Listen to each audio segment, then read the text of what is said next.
नमस्कार विद्यार्थी मित्रों, आपके सामने हिंदी पेपर 4 अर्थात CE 304 में आधुनिक गद्य शीर्षक से जो है आपको पढ़ना होता है और उसमें सूखी डाली एकांकी के बारे में हम चर्चा कर रहे थे। हिंदी पेपर 4 अर्थात CE 304 में सूखी डाली एकांकी पर हमने बहुत सारे वीडियो आपके सामने प्रस्तुत किए। उसमें से इस वीडियो पर हम जो है चर्चा करने वाले हैं, जो अधूरी चर्चा है, एकांकी के तत्वों के आधार पर सूखी डाली एकांकी की समीक्षा कीजिए। ये जो प्रश्न है हम उसकी चर्चा कर रहे थे और गत वीडियो में हमने कथावस्तु के आधार पर सूखी डाली एकांकी की चर्चा की थी। कथावस्तु तत्व हमने लिया था, जो 6 तत्व हैं उसमें कथावस्तु, चरित्र चित्रण, संकलनत्रय, संवाद, रंगमंचीयता, उद्देश्य। निष्कर्ष तो हम लिखते ही हैं, इसलिए वो तत्व के रूप में नहीं गिने जाएंगे, मगर 7 तत्व इस प्रकार से हैं।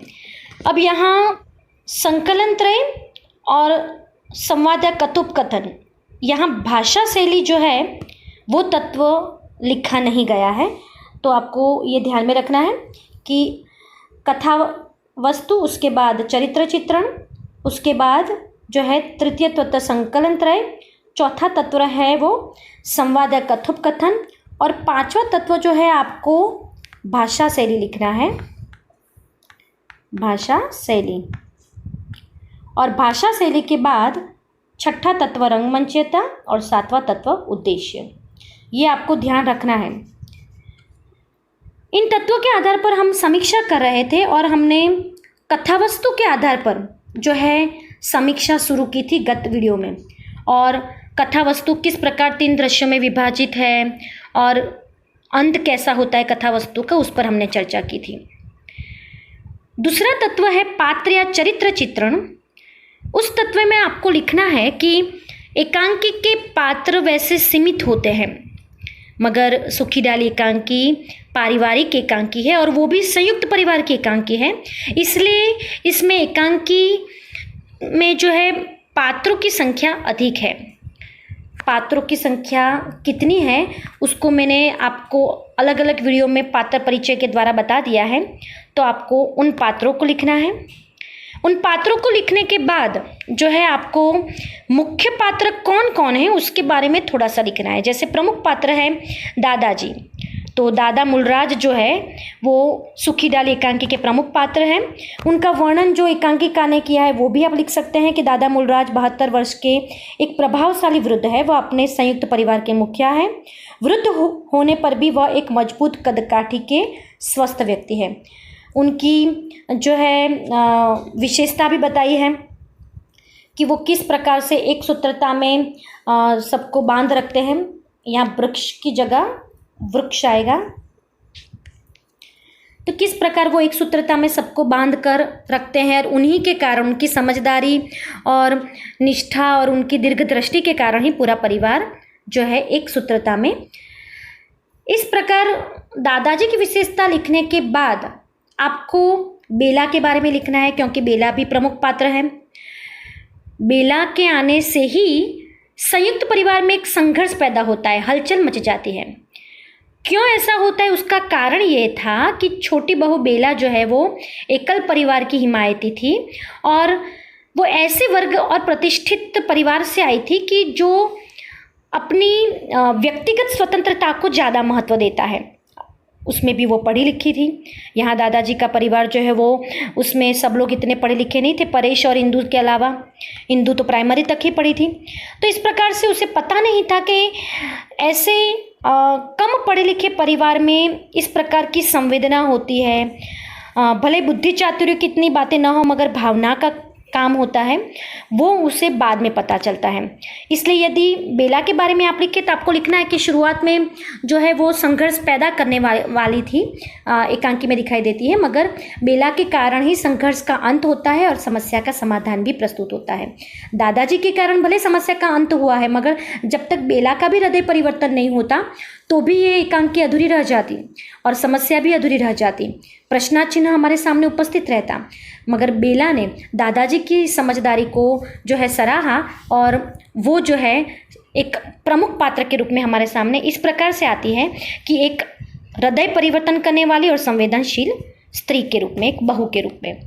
तो दादाजी समझदार, दीर्घदृष्टि वाले, पूरे संयुक्त परिवार को वटवृक्ष की भांति एक सूत्रता में बांधने रखने वाले ऐसे हैं, यानी उनका व्यक्तित्व ऐसा है। और छोटी बहू बेला जो शुरुआत में एकल परिवार की हिमायती, व्यक्तिगत स्वतंत्रता को महत्व देने वाली और धीरे धीरे संयुक्त परिवार में घुल मिलकर संवेदनशील होने वाली बताई गई है। इंदु भी प्रमुख पात्र है क्योंकि वो जो है एकांकी के प्रारंभ से लेकर अंत तक विद्यमान है। कथा में प्रारंभ भी इससे होता है और अंत में भी वो जो है बेला को कह देती है। भले शुरुआत में वो थोड़ी ऐसी दिखाई देती है कि भाभी की शिकायतें करती है और उसका जो व्यक्तित्व है एक थोड़ा नादान दिखाई देता है, मगर धीरे धीरे उसके व्यक्तित्व में भी एक प्रकार का ऐसा परिवर्तन आता है कि वो भी एक समझदार लड़की के रूप में हमारे सामने आती है, जो दादाजी का कहा मानती है और परिवार को एक सूत्रता में बनाए रखने में वह भी मानती है और उसकी भी भूमिका है वो यहाँ प्रदर्शित होती है। तो इस प्रकार से इन 3 प्रमुख पात्रों के अलावा अन्य भी बहुत सारे सहायक पात्र हैं, जिसमें मंजली बहू, वो तो बेला है ही, मगर मंजली बहू, बड़ी बहू, उन दोनों की सास तो बड़ी भाभी, छोटी भाभी, मंजली भाभी, परेश जो बेला का पति है, तहसीलदार जो बना हुआ है वो, और रजिया नामक नौकरानी है, भाशी है, मल्लू है, ये सब सहायक पात्र हैं। इन सब सहायक पात्रों के कारण भी कथा वस्तु का विकास होता है। जब आप पात्र या चरित्र चित्रण के बारे में लिखे सुखी डाली में, तो आपको इन 2 प्रमुख पात्र के अलावा इंदु की भूमिका के बारे में लिखने के बाद सहायक पात्रों का उल्लेख करके ये लिखना है कि जिस प्रकार पात्र जो होते हैं वो कथा का एक आधार होते हैं। कथा वस्तु आपके सामने प्रदर्शित कब होगी? जब पात्र उसको बोलेंगे। तो पात्र जो है वो कथा को आगे बढ़ाने में सहायक होते हैं और उसमें भी प्रमुख पात्र जो है वो समस्या का निराकरण करते हैं, इंदु, छोटी बहू और दादाजी। और सहायक पात्र है वो एक साक्ष्य के रूप में उन समस्याओं को देखते हैं और कहीं कहीं उन समस्याओं का समाधान करने की भी कोशिश करते हैं, क्योंकि पूरा परिवार जो है वो बेला से अच्छा व्यवहार करता है। तो इस प्रकार पात्र या चरित्र चित्रण में आप लिख सकते हैं कि प्रमुख पात्र और सहायक पात्रों की योजना इस प्रकार की गई है कि प्रेक्षक और पाठकों के मन में एक ऐसा परिवार हमारे सामने दृश्यमान होता है, ऐसा संयुक्त परिवार दृश्यमान होता है कि जिसको कभी भी एक ऐसा नहीं लगता कि ये वास्तविक नहीं है, कल्पित नहीं लगता, पूरा का पूरा एक वास्तविक और हमारे सामने जीवंत लगता है। तो ऐसे जीवंत पात्रों की योजना कथा वस्तु में की गई है। और एकांकी की जो कथा वस्तु है वो पात्रों के द्वारा ही आगे बढ़ती है। दादाजी का पात्र जो है वो ऐसे संयुक्त परिवार के बुजुर्ग का पात्र है जो हमेशा एक दीर्घ दृष्टि से काम लेता है, समझदारी से काम लेता है। बुजुर्ग की संयमशीलता, सहनशीलता और परिवार के अन्य सदस्यों को समझने की क्षमता, उन सभी गुणों का समावेश दादाजी में दिखाई देता है। बहुत ही महत्वपूर्ण बात है कि यदि एकांकीकार ने दादाजी जैसे अच्छे और उम्दा पात्र की परियोजना नहीं की होती तो शायद इस एकांकी को समझने में या इस एकांकी की समस्या को सुलझाने में बहुत समय लगता और वो काल्पनिक भी बन जाता कि इस युग में ऐसा हो ही नहीं सकता। मगर दादाजी की जो समझ दृष्टि बताई है, उनकी जो एक विचार पद्धति बताई है नई युग को समझने की, नई युग की पीढ़ी को समझने की, वो बहुत ही अच्छी बताई है। और उसके कारण दादाजी एक ऐसे उम्दा पात्र के रूप में हमारे सामने आते हैं कि आज के आधुनिक युग में बुजुर्गों के लिए, पुरानी पीढ़ियों के लिए ये प्रतीक है। क्योंकि मैंने आपको बहुत सारी समस्याओं के बारे में भी समझाया था सुखी डाली एकांकी की, कि जितनी समस्याएं चल रही है वो आधुनिक युग के पुरानी पीढ़ी और नई पीढ़ी के बीच के संघर्ष की समस्या है। दोनों के विचारों में, दोनों की जो है रहन सहन शैली में, सभी में परिवर्तन है और दोनों एक दूसरे के परिवर्तन को स्वीकार नहीं करते। मगर दादाजी ने कभी भी परिवर्तन को नकारा नहीं है। उनका फर्नीचर भी जो है बेला निकाल देती है। यहाँ तक जो है बेला है वो घर में आई नई चीज़ को स्वीकार भी नहीं करती। फिर भी दादाजी कहीं भी क्रोधित न होकर इतने शांति और संयमशीलता से काम लेते हैं। तो दादाजी का प्रमुख पात्र हमारे सामने जो आता है वो इतना उम्दा, सहनशील, संयमशील, धैर्यवान है और कठोरता पर जो है कोमलता की विजय करने वाला पात्र है। और इसी कारण गांधी विचारधारा से प्रभावित उनका पात्र दिखाई देता है। जिस प्रकार गांधी जी कोमलता से कठोरता पर विजय प्राप्त करने की पद्धति से जो है काम लेते थे, उसी प्रकार दादाजी की भी शैली यही दिखाई देती है।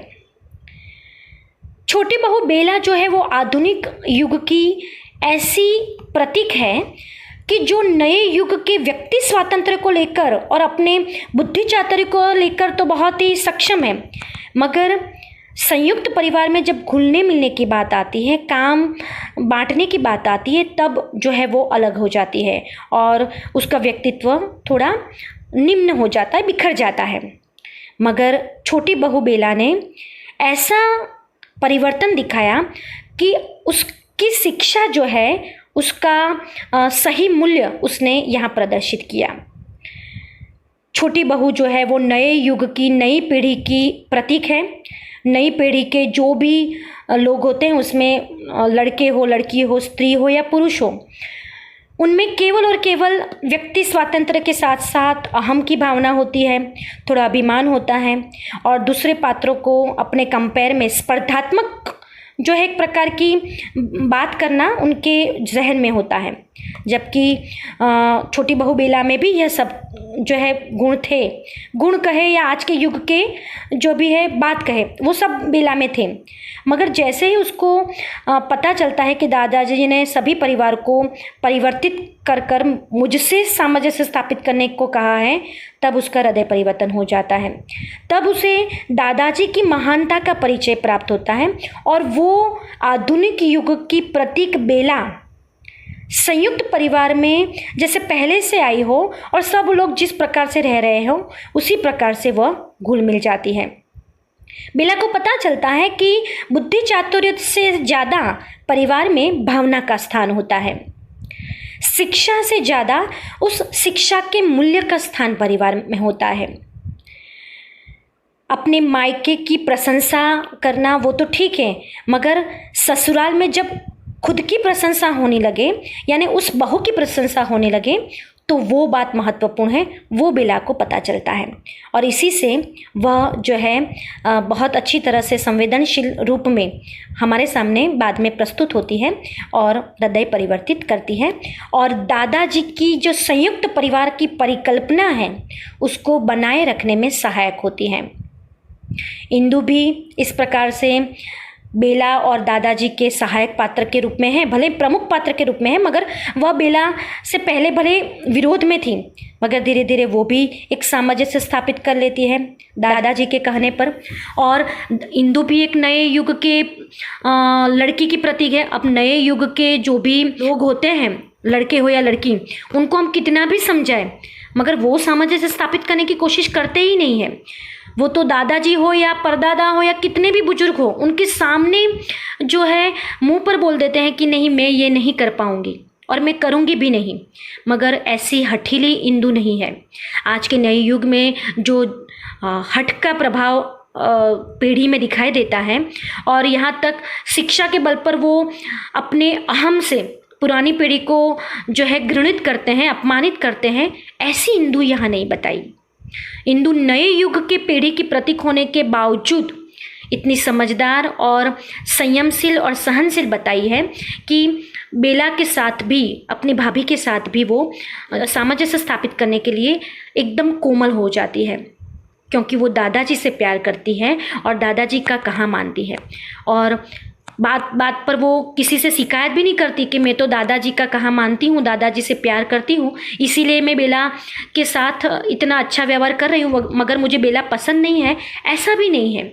इंदु दिल से इस बात को अपनाती है और बेला का हृदय परिवर्तन करने में कहीं कहीं इंदु का भी स्थान है।